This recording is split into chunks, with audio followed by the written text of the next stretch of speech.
সবার আগে যে কমেন্ট করেছিল আমি তাকেই গিফট করে এলাম। চলো ভিডিওটা প্রথম থেকে শুরু করি। প্রথমেই বলে রাখি আমার গলায় প্রচন্ড ব্যথা, ভয়েস ওভারটা যদি শুনতে তোমাদের একটু অসুবিধা হয় তোমরা কমেন্টে জানিও।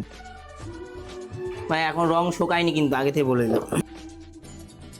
গুলি দেখা যাচ্ছে না তো?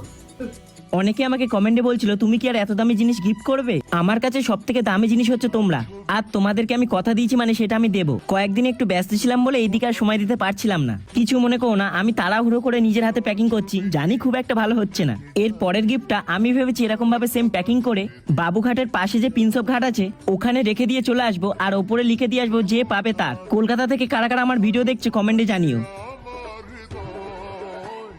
আমি কি তোমার সাথে প্ল্যানিং করে এসেছি? না না না, আমি কমেন্ট তো করেছিলাম তোমাদের। তোমাদের এই যে ছোট ছোট গিফট দিয়ে আমি যে মুখের হাসিটা দেখতে পাই, বিশ্বাস করো ওখানেই মনটা শান্তি হয়ে যায়। লাইটটা জ্বালানোর পরে দেখো কত সুন্দর লাগছে জিনিসটাকে দেখতে। আর যদি এই জায়গাটা আমি ফিট করি ভাই সাহেব দেখো পুরো